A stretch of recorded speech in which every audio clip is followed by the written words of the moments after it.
نحمدہ ونصلی ونسلم علی رسولہ النبی الکریم اما بعد فاعوذ باللہ من الشیطان الرجیم بسم اللہ الرحمن الرحیم۔ آج ہم انشاءاللہ 9ویں پارے کے کچھ مضامین کا تذکرہ کریں گے۔ سورہ الاعراف کا ہی بڑا حصہ 9ویں پارے کے اندر شامل ہے۔ میں نے پچھلے درس میں بھی عرض کیا تھا کہ اس صورت میں انبیاء کرام کا تذکرہ ہوا، جس میں سے حضرت آدم علیہ السلام کا ذکر ہم پیچھے کر چکے۔ آگے اللہ پاک نے حضرت نوح علیہ السلام کا ذکر کیا کہ انہوں نے اپنی قوم کو جا کر اس بات کی دعوت دی کہ اللہ کے سوا کسی کی عبادت نہ کرو اور رب کو ایک جانو، اس کی توحید اور وحدانیت پر ایمان لاؤ۔ آپ کی قوم کے سرداروں نے جواب میں آپ کی بات ماننے کی بجائے آپ سے کہا کہ معاذ اللہ آپ گمراہ ہیں، آپ راہ سے ہٹے ہوئے ہیں۔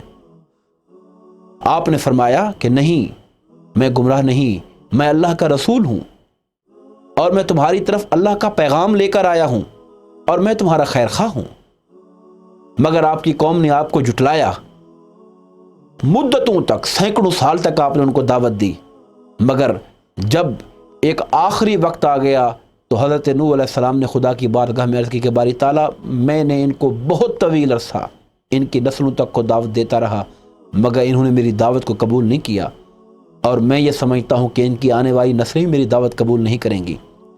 اس کے بعد اللہ پاک نے آپ کو کشتی بنانے کا حکم دیا، اور جب کشتی تیار ہو گئی آپ اپنی قوم کو دعوت حق دیتے رہے، مگر وہ بجائے قبول کرنے کے آپ کی اس عمل کا مذاق اڑاتے رہے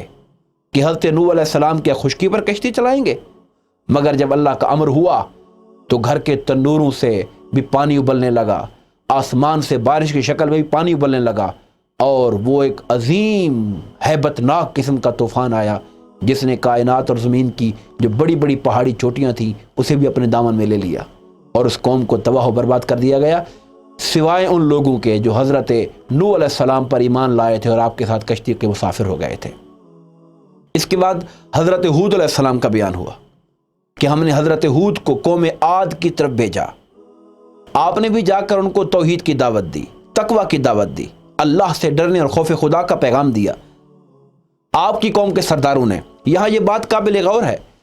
کہ ہمیشہ قرآن کہتا ہے فقال الملأ من قومہ، ان کی قوم کے جو وڈیرے تھے، جو سردار تھے، وہ چیلنج دیتے تھے کہ معاذ اللہ، ہماری نظر میں آپ بے وقوف آدمی، استغفر اللہ العظیم، آپ عقلی طور پر کمزور ہیں۔ وہ آپ پر جھوٹے ہونے کی تہمت لگاتے تھے کہ آپ جھوٹ بول رہے ہیں۔ اللہ کے پیغمبر نے ان کے سامنے بڑی متانت سے جواب دیا کہ نہیں، جو الزام تم مجھ پر لگاتے ہو میں وہ نہیں ہوں، اور میں تو اللہ کا رسول ہوں، اس کا پیغام لے کر آیا ہوں، اور اپنی قوم کو یاد دلایا کہ تم وہ لوگ ہو جو حضرت نوح علیہ السلام کے جانشین ہو۔ یاد کرو کہ اللہ نے تم سے پہلے بھی ایک قوم کو ان کی بد اعتقادیوں، ان کی بد اعمالیوں اور نافرمانیوں کی وجہ سے صفحہ ہستی سے مٹا دیا تھا۔ اللہ کے پیغام کی طرف آؤ، خدا کی وحدانیت کو قبول کرو، اور میں اللہ کا رسول ہوں، میرے بتائے ہوئے رستے پر چلو، مگر اس قوم نے انکار کر دیا، جس کے جواب میں اللہ پاک کی طرف سے ان پر عذاب آیا، ایک کالا بادل کی شکل میں، جس سے اتنی سخت تیز ہوا چلی کہ ان کے درخت گر گئے، وہ اپنے گھروں کی طرف بھاگے، مگر گھروں کے دروازے، گھروں کی دیواریں اس اللہ پاک کی بھیجی ہوئی طوفانی ہوا کی شکل میں نظر ہو گئے، اور اگلے دن وہ سارے کے سارے لوگ اس صفحہ ہستی سے مٹ چکے تھے، اور ان کی جانیں اپنی جسم سے نکل چکی تھیں اور اس عذاب کا شکار ہو چکے تھے۔ اس کے بعد اللہ تعالیٰ نے حضرت صالح علیہ السلام کا ذکر کیا کہ ہم نے انہیں قوم سمود کی طرف بھیجا، انہوں نے بھی جا کے ہمارا پیغام دیا اور ان سے کہا کہ اللہ کو مانو، اللہ کو ایک مانو، اس کی عبادت کرو، اس کی بندگی کرو، مگر اس قوم نے آپ سے نشانی طلب کی کہ آپ کو نشانی دیں، اور انہیں مطالبہ کیا کہ آپ پہاڑ میں سے ایک اونٹنی کو نکال کے لائیں جو آتے ہی بچے کی جس کے اندر سے پیدائش ہو جائے، ہم تب مانیں گے۔ آپ نے کہا کہ اگر تم اس شرط پر قائم رہو تو میں خدا سے درخواست کرتا ہوں یہ بھی معجزہ تمہیں دکھا دیا جائے گا۔ مگر جب وہ معجزہ دکھایا گیا، اونٹنی پیدا ہو گئی، آپ نے ان سے کہا کہ اب یہ اللہ کی نشانی ہے، اس کی قدر کرنا، اس کو تکلیف مت دینا، مگر اس قوم نے آپ کی یہ بات نہ مانی اور اس اونٹنی کو تکلیف دینا شروع کر دی۔ ان کے کچھ لوگوں نے پلاننگ کر کے اونٹنی کی کونچیں کاٹ دی اور اسے بانٹ ڈالا۔ جس کے نتیجے میں اللہ تعالیٰ نے اس قوم کو زلزلے کے عذاب سے ہلاک اور تباہ و برباد کر دیا۔ اس کے بعد قرآن اس پارہ نمبر 9 میں حضرت لوط علیہ السلام کا ذکر کرتا ہے۔ انہیں اپنی قوم کی طرف بھیجا گیا اور آپ نے اپنی قوم کو جو دعوت دی اس کا بنیادی نقطہ یہ تھا کہ فرمایا کہ تم وہ بے حیائی کے کام کرتے ہو جو تم سے پہلے کائنات میں کسی نے نہیں کیے تھے۔ ہومو سیکچویلٹی کا جو کانسیپٹ تصور آج دنیا میں پھیلا ہوا ہے، یہ قوم اس کی بانی تھی۔ اللہ رب العزت کے پیغمبر نے ان کو سمجھانے کی کوشش کی، جواب میں بجائے نصیحت قبول کرنے کے ان لوگوں نے بغاوت کی یہ حد کر دی کہ کہا کہ ان کو اپنی بستی سے نکال دو، یہ بڑے پاک لوگ بنتے ہیں، بڑے پاکیزہ لوگ بنتے ہیں، بڑے نیک بنتے ہیں، انہیں بستی سے نکال دیا جائے۔ جب انہوں نے اس حد تک پہنچ گئے اور پھر اللہ پاک نے ملائکہ کی شکل میں ملائکہ کو انسانی شکل میں خوبصورت لڑکوں کی شکل میں بھیجا اور اس قوم نے ان پر دسترازی کی کوشش کی تو اللہ رب العزت کا عذاب حرکت میں آیا اور پھر اس قوم کو پتھروں کی بارش کر کے ہلاک کر دیا گیا اور تباہ و برباد کر دیا گیا۔ اس کے بعد قرآن حضرت شعیب علیہ السلام کا ذکر کرتا ہے کہ ہم نے آپ کو قوم مدین کی طرف بھیجا، آپ نے جا کر اس قوم کو دعوت توحید دی اور ساتھ ان کی معاشرتی زندگی کی خرابی یہ تھی کہ وہ تاجر پیشہ لوگ تھے اور تجارت پیشہ ہونے کے ناطے وہ ناپ تول میں ڈنڈی مارا کرتے تھے۔ جب اپنے لینے کی باری ہوتی تو جھکتا ہوا لیتے، جب دینے کی باری ہوتی اس میں ڈنڈی مارتے، کم دیا کرتے تھے۔ اللہ کے پیغمبر نے جہاں ان کو دعوت توحید دی وہاں انہیں اپنے عمل کی اصلاح کرنے کے لیے کہا کہ یہ جو تم کام کر رہے ہو یہ جھوٹ پر مبنی ہے، فریب پر مبنی ہے، اور اللہ کو وہ بندے پسند نہیں ہیں جو اپنی زندگی اور اپنے اعمال کے اندر جھوٹ اور فریب کو لائیں اور اللہ کی مخلوق کو دھوکہ دیں۔ اس قوم نے بھی آپ کو دھمکی دے دی کہ ہم آپ کو شہر سے نکال دیں گے یا آپ اپنی تبلیغیں بند کر دیں اور ہمارے دین ہمارے طریقے پر واپس آ جائیں، مگر آپ نے کہا کہ میں بستی سے نکل جانا تو قبول کر لوں گا، مگر میں جس حق کی راہ پر جس پہ مجھے اللہ نے چلایا اس سے واپس نہیں آؤں گا۔ اس قوم پر بھی زلزلے کا عذاب آیا اور انہیں صفحہ ہستی سے مٹا دیا گیا۔ پھر اللہ پاک نے اس کے بعد حضرت موسیٰ علیہ السلام کا ذکر کیا۔ قرآن پاک کے اندر جتنے بھی پیغمبروں کا ذکر ہوا ہے ان پیغمبروں میں سب سے زیادہ تفصیل کے ساتھ جس پیغمبر کا اور ان کی امت کا ذکر آیا قرآن میں وہ حضرت موسیٰ علیہ السلام ہے۔ اللہ پاک نے ان کا ذکر بڑی کثرت سے کیا چونکہ ان کے اور قوم کے حالات بڑی مشابہت رکھتے تھے حضور علیہ الصلوۃ والسلام کی جو مخاطب قوم تھی، قریش جو تھے، کفار مکہ تھے، اس لیے ان کے حالات کو بڑی ڈیٹیل سے بیان کیا گیا تاکہ لوگ دیکھیں اور غور کریں کہ حضرت موسیٰ علیہ السلام کے زمانے کا فرعون جو اپنی خدائی کا دعوے دار تھا، پیغمبر کی دعوت کو قبول نہیں کیا تو وہ کس انجام تک پہنچا۔ اور اے کفار مکہ، اے ابو جہل، اے ابو لہب، اے سرداران مکہ، کیا تم فرعون سے بڑے جابر تو نہیں ہو؟ تمہارے پاس فرعون سے زیادہ اقتدار تو نہیں ہے؟ اگر وہ بھی اللہ کے نبی کے مقابلے میں خائب، ناکام اور نامراد ہو گیا تو تمہیں بھی انجام بس سے دوچار ہونا پڑے گا۔ پھر اللہ پاک نے بڑی تفصیل سے ذکر کیا۔ میں یہاں پر چند پوائنٹس کا ذکر کرنا چاہوں گا تاکہ ہماری جو نوجوان نسل ہے، ہمارے بھائی بہنیں مسلمان اس پہ غور کریں اور سمجھیں اور دیکھیں کہ اللہ پاک نے کس طرح اپنے پیغمبر کو دعوت دے کر بھیجی اور آج قرآن میں وہ لکھ کر ہمارے لیے ایک نصیحت کا سامان پیدا کر دیا ہے۔ اللہ پاک فرماتا ہے کہ جب حضرت موسیٰ علیہ السلام کو خدا نے رسالت کے لیے منتخب کیا تو انہیں کہا کہ آپ فرعون کے دربار میں جائیں، اسے جا کر میرا پیغام دے اور یہ نصیحت کر کے بھیجی کہ اس سے نرم لہجے میں بات کرنا، شاید کہ وہ ڈر جائے اور نصیحت کو قبول کر لے اور راہ راست پر آ جائے۔ حضرت موسیٰ علیہ السلام وہاں جاتے ہیں اور اس کو جا کے پیغام دیتے ہیں کہ میں اللہ کا رسول ہوں۔ وہ جواب میں کہتا ہے نشانی دکھاؤ، اگر آپ اللہ کے رسول ہیں تو کوئی نشانی دکھائیں۔ آپ نے اس کو وہاں 2 معجزات دکھائے۔ ایک آپ کا معجزہ یہ تھا کہ آپ نے اپنے دست اقدس کو، اپنے ہاتھ کو بغل کے نیچے ڈال کر جب باہر دکھایا تو وہ سورج کی طرح چمکدار اور آفتاب کی طرح لائٹ اس سے نکل رہی تھی۔ اور دوسرا معجزہ یہ دکھایا کہ آپ کا جو عصا تھا، ہاتھ کا جو ڈنڈا تھا، آپ نے جب اس کو زمین پر پھینکا وہ ایک بہت بڑا خوفناک اژدہا بن گیا اور لوگوں کے رونگٹے کھڑے ہو گئے۔ اب اس پر فرعون جو انتہائی عیار اور چالاک انسان تھا، اس نے اپنے درباریوں کو اس طرف متوجہ کیا کہ لگتا ہے یہ بہت بڑا جادوگر ہے، ہمیں اس کے جادو کا مقابلہ کرنا پڑے گا۔ یہاں آپ دیکھیے کہ حکمران طبقہ کیسے اللہ کے پیغام لانے والوں کے خلاف چال چلتا ہے، لوگوں کی رائے کو ان کے خلاف موٹیویٹ کرنے کی کوشش کرتا ہے تاکہ لوگ دھوکے میں رہیں۔ انہوں نے جب اپنے معجزات دکھائے تو بجائے تسلیم کرنے کے جواب میں کہا کہ لگتا ہے یہ بہت بڑا جادوگر ہے، تو ہم اس کا جادو میں مقابلہ کریں گے۔ اس نے اپنی سلطنت کے دور و نزدیک تک پیغام بھجوا دیا کہ جو جادوگر ہیں وہ آ جائیں۔ ایک ڈیٹ مقرر کر دی گئی، سارے لوگ اکٹھے ہو گئے، سینکڑوں جادوگر میدان میں آ گئے۔ حضرت موسیٰ علیہ السلام کے مقابلے میں انہوں نے پہلے اپنا عمل کیا، رسیاں میدان میں پھینکی۔ جب وہ رسیاں پھینکی تو لوگوں کی آنکھوں پر ایسا سحر طاری ہوا کہ سب کو لگا جیسے سانپ پھر رہے ہیں۔ یہاں یہ بات بھی سمجھنے والی ہے کہ ہمارے ہاں لوگ چھوٹے چھوٹی شعبدہ بازیوں کے اوپر اپنے اعتقاد میں اتنے کمزور ہوتے ہیں کہ گر پڑتے ہیں۔ اب آپ دیکھیے کہ فرعون کے جادوگر جو بھی مسلمان نہیں ہوئے تھے، کافر تھے، ان سے بھی یہ جادو کا ایک مظاہرہ ہوا کہ رسیاں پھینکی تو آنکھوں کو لگا کہ سانپ پھر رہے ہیں۔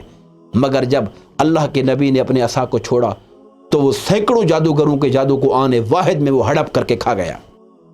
فرعون تو ہکا بکا تھا، مگر جادوگر چونکہ اپنے فیلڈ کے ایکسپرٹ تھے، وہ سمجھ گئے کہ ہم نے جو کیا جادو تھا، مگر موسیٰ نے جو کچھ کیا جادو نہیں ہے، یہ اللہ کی طاقت کے ساتھ ہوا ہے۔ وہ فوری طور پہ حضرت موسیٰ علیہ السلام کے سامنے گر گئے اور کہا، موسیٰ ہم آپ کے رب پر ایمان لاتے ہیں، آپ یقین اللہ کے رسول، اللہ کے نبی ہو۔ جواب میں فرعون جو ساری سچویشن کو دیکھ رہا تھا، اس نے جب دیکھا کہ لوگوں کی رائے بدل رہی ہے، کہیں ایسا نہ ہو کہ ساری کی ساری قوم بھی حضرت موسیٰ علیہ السلام کے ساتھ چل پڑے، اس نے پینترا بدلا اور کہا، لوگوں دیکھو یہ جو جادوگر تھے، مجھے لگتا ہے کہ یہ سارے موسیٰ کے شاگرد تھے، موسیٰ ان کا گرو ہے،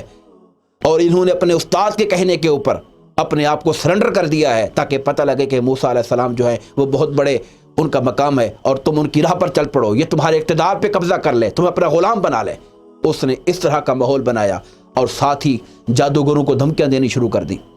کہ تم نے میرے کہنے سے پہلے کیوں سرنڈر کیا، میں تمہارے ہاتھ کاٹ دوں گا، تمہارے پاؤں کاٹ دوں گا، میں تمہیں سولی پہ چڑھا دوں گا۔ جب دلیل میں وہ ناکام ہو گیا، پھر اس نے دھونس اور دھمکی کے ساتھ ان کو دبانے کی کوشش کی، مگر جس سینے میں ایمان داخل ہو گیا تھا، انہوں نے کہا، فرعون تو نے جو کرنا ہے کر، ہمارے ہاتھ پاؤں کاٹنے ہیں کاٹ دے، ہمیں سولی پہ چڑھانا ہے چڑھا دے، مگر ہم جو رب پر ایمان لائے ہیں ہم کبھی اس سے پیچھے نہیں ہٹیں گے۔ اور خدا کی بارگاہ میں ہاتھ اٹھائے، باری تعالیٰ یہ فرعون مظالم کرتا رہے گا، تو ہمیں صبر عطا فرمانا، ہمیں ایمان پہ ثابت قدمی دینا۔ فرعون کی دھمکیوں کے بعد جادوگروں نے اس کے سامنے ڈٹ کر کہا کہ ہم اللہ کے دین کو اور اس کی نشانیاں جو ہمارے سامنے کھل کر آ گئی، ہم اسے نہیں چھوڑیں گے، تم سے جو ہوتا ہے کر لو، ہم صبر کریں گے۔ اور اللہ سے دعا کی کہ باری تعالیٰ ہمیں صبر عطا فرمانا۔ اس کے بعد اللہ پاک نے قوم فرعون پر چھوٹے چھوٹی آزمائشیں دیں، اور خدا کا طریقہ یہ ہے کہ وہ کسی پر بڑا عذاب دینے سے پہلے اس کو چھوٹی آزمائشوں سے گزارتا ہے تاکہ وہ ان سے سبق سیکھے، اپنی آنکھیں کھولے اور غور کرے کہ میں غلط جا رہا ہوں، مجھے راہ راست پہ آنا چاہیے۔ ہماری زندگیوں میں جو چھوٹی موٹی تکلیفیں پریشانیاں آتی ہیں، یہ بھی ہمیں در حقیقت اپنے رب کی یاد دلانے کے لیے آتی ہیں۔ قوم فرعون پر اللہ پاک نے سب سے پہلے قحط کا عذاب بھیجا۔ جب قحط اپنے عروج پر پہنچ گیا تو انہوں نے حضرت موسیٰ علیہ السلام سے ریکویسٹ کی کہ موسیٰ اللہ سے عرض کرو، اللہ سے بارگاہ میں دعا کرو، باری تعالیٰ قحط ہٹا دے، ہم ایمان لے آئیں گے۔ حضرت موسیٰ نے دعا کی، مگر جب وہ قحط ہٹ گیا وہ اپنے وعدے سے مکر گئے۔ پھر رب کائنات نے ان کے باغوں میں ان کے پھلوں کا گھاٹا دیا ان کو، تاکہ شاید اپنے اس نقصان کو دیکھ کر وہ راہ خدا کی طرف پلٹ آئیں۔ مگر جب وہ نقصان میں پڑتے تو حضرت موسیٰ سے دعا کے لیے کہتے، اور جب وہ اس پریشانی سے نکل آتے تو پھر متکبر ہو جاتے۔ اس کے بعد اللہ تعالیٰ نے ان پر طوفانی بارشیں بھیجی، اور مفسرین یہ لکھتے ہیں کہ ایسی بارشیں تھیں جس سے فرعون کی قوم کے گھر تو ڈوبتے تھے، حضرت موسیٰ کی قوم کے گھروں کا نقصان نہیں ہوتا تھا، تاکہ ان کو پتہ چلے کہ ایمان والوں پر خدا کرم کر رہا ہے، اور جو ایمان نہیں لا رہے وہ عذاب کا شکار ہو رہے ہیں۔ مگر جب حالات ان کی پہنچ سے باہر ہو جاتے ہیں، وہ آ کے گڑ گڑاتے، اے موسیٰ اپنے رب سے دعا کرو عذاب ٹال دے، مگر جب وہ ٹل جاتا، نارمل ہوتے، وہ پھر مکر جاتے۔ اس کے بعد اللہ پاک نے ان پہ ٹڈیاں بھیجیں جنہوں نے ان کی فصلوں کو نقصان دیا، ہر چیز کو چٹ کر گئی۔ حالات حد سے بڑھ جاتے، ریکویسٹ کرتے کہ ہٹائیے، ایمان لاتے ہیں، مگر جب وہ نارمل ہو جاتے پھر مکر جاتے۔ اللہ پاک نے ان کے اوپر پھر کچھ ایسے گھیوں اور کیڑے مکوڑے بھیجے جو ان کا نقصان کرنے لگے۔ اس کے بعد قرآن پاک یہ کہتا ہے کہ ان پہ ہم نے مینڈکوں کا عذاب دیا۔ کہ ہر جگہ مینڈک ہی مینڈک ہو جاتے، وہ جہاں بیٹھتے مینڈک اکٹھے ہو جاتے، اور ایون یہ صورتحال ہو گئی تھی کہ کوئی منہ کھولتا بات کرنے کے لیے مینڈک اس کی منہ پہ چھلانگ مار دیتا تھا۔ جب اتنے زچ ہو گئے پھر جا کر گڑ گڑائے کہ موسیٰ ہم تیرے رب کو مانتے ہیں، یہ خدا کے لیے عذاب ہٹواؤ، ہم ایمان لانے کے لیے تیار ہیں۔ مگر جب وہ ہٹ گیا 1 مہینہ حالات نارمل ہوئے، وہ پھر مکر گئے۔ قرآن پاک کہتا ہے کہ پھر ہم نے ان پہ خون کا عذاب بھیجا کہ ان کا پانی، بھلے وہ گھر کے گھڑے ہوتے، ان کے نلکے ہوتے، دریا تھا، جہاں سے پانی پینا چاہتے پانی خون بن جایا کرتا تھا۔ ایک ہی جگہ سے حضرت موسیٰ علیہ السلام کی قوم پانی لیتی تو پانی ہوتا، وہیں سے کوئی قبطی فرعون کا جو قومی برادری کا بندہ تھا جب وہ پانی لیتا وہ خون ہو جایا کرتا تھا۔ جب پیاس سے مرنے لگے تب جا کے درخواست کی کہ اے موسیٰ اللہ سے دعا کرو، ہمیں سمجھ آ گئی ہے، ہم اب ایمان لانا چاہتے ہیں، ایمان لائیں گے، باز آ جائیں گے اپنی حرکتوں سے۔ جب وہ عذاب ہٹ جاتا اور 1 مہینہ گزرتا، کچھ عرصہ گزرتا، حالات نارمل ہوتے، وہ پھر اپنے وعدے سے مکر جاتے، یہاں تک کہ اللہ کا غضب اپنے عروج پر پہنچا۔ اور جب انہوں نے حضرت موسیٰ کا پیچھا کیا اور سمندر سے گزرے، رب کائنات نے وہ سمندر جس نے حضرت موسیٰ اور اس کی قوم کو رستہ بنا کے دیا تھا، جب وہاں سے فرعون اپنے لشکر کے ساتھ گزرا، حکم ہوا کہ پانی برابر ہو جاؤ، رستے فنش ہو گئے، اور اس سمندر میں غوطے کھا کر فرعون اور اس کے لاکھوں کے جو لشکر تھا اس کو تباہ و برباد کر دیا گیا۔ دوستان مکرم، اللہ پاک نے پھر یہی بنی اسرائیل جن کو اتنے کرم کر کے یہاں سے نکال کے لے جایا گیا، اللہ پاک نے پھر ان کا ذکر کیا کہ یہ وہ لوگ تھے جن پہ خدا نے اتنا احسان کیا تھا، ان کو غلامی سے نکال کر آزادی دی تھی، ان کے اندر اللہ نے اپنے نبی کو بھیجا تھا، مگر ان کا حال یہ ہوا کہ جب یہاں سے نکل کر گئے، سامری کے بہکاوے پر اللہ کو چھوڑ کر بچھڑے کی پوجا کرنا شروع کر دی۔ اللہ پاک نے ان سے کہا تھا جب شہر میں داخل ہونا عاجزی سے داخل ہونا، حتتن کہتے ہوئے جانا، انہوں نے اللہ کے حکم کو لفظ کو چینج کر دیا اور اکڑتے ہوئے گئے۔ ان کو حکم دیا گیا تھا کہ ہفتے کے دن شکار نہیں کرنا، اللہ کی عبادت کرنی ہے، انہوں نے ہیلے سے کام لے کر ہفتے والے دن شکار کو بند کر دیا، اتوار کو کاٹ لیا، خدا کو دھوکہ دیتے رہے۔ اللہ پاک کا پھر ان پر بھی عذاب آیا اور حکم دیا گیا کہ یہ عمل کرنے والی جو بستی ہے، یہ انسانوں سے خدا نے ان کی شکلیں فَاكُونُوا قِرَدَةً خَاسِئِينَ، ذلیل بندر ہو جاؤ، ان کی شکلوں کو مسخ کر دیا گیا۔ دوستان مکرم، ہمارے لیے پیغام ہے کہ وہی خدا جو انہیں اتنی عزت دے کر غلامی سے نکال کر ان کی خاطر سمندروں میں رستے بنائے تھے، خدا نے جن کے لیے بادلوں کا سایہ کیا تھا، رب کائنات نے جن کے لیے آسمان سے من و سلوہ اتارا تھا، رب کائنات نے جن کے لیے پتھروں سے چشمے جاری کیے تھے، اس قوم نے جب خدا کی نافرمانی کی تو اللہ پاک نے ان کو اس انجام سے دوچار کیا۔ اور اسی صورت میں جو آخری بات بطور پیغام کے کہنا چاہتا ہوں، رب کائنات نے ہمارے نبی کریم کا ذکر فرمایا اور فرمایا کہ ہم نے ان کو اوصاف دے کر بھیجا، ان کو رسول بنایا، ان کو نبی بنایا، ان کو امی بنایا کہ وہ کائنات میں کسی سے نہیں پڑھے، مگر اللہ پاک نے ان کو ہر طرح کے علوم عطا فرمائے۔ رب نے یہ گوارا نہیں کیا کہ کائنات میں کوئی انسان یہ کہے کہ محمد کو میں نے پڑھایا، کہا نہیں، الرحمن علم القرآن، وہ رحمان ہے جس نے قرآن اپنے محبوب کو پڑھایا اور سکھایا ہے، انہیں امی شان امیت دی۔ میں نے ان کا ذکر تورات میں کیا تھا، انجیل میں کیا تھا، میں نے ان کو یہ شان دی ہے کہ یہ امر بالمعروف کریں گے، نہی عن المنکر کریں گے، میں نے ان کو یہ مقام دیا ہے کہ یہ پاکیزہ چیزیں اپنی امت پہ حلال کریں گے اور خبیثات اور ناپاک چیزیں اپنی امت پہ حرام کریں گے۔ اور یہ وہ عالی مقام ہستی ہیں کہ جو لوگوں کی گردن پر پڑے ہوئے جو بوجھ اور توق ہے، یہ پیغمبر ان کو اتارنے کے لیے آیا ہے۔ فرمایا اے لوگو، میں نے یہ شان دے کر اس پیغمبر نبی آخر زمان کو بھیجا، تم پر لازم ہے کہ تم ان پر ایمان لاؤ، ان کی تعظیم کرو، ان کی عزت کرو، ان کی تکریم کرو،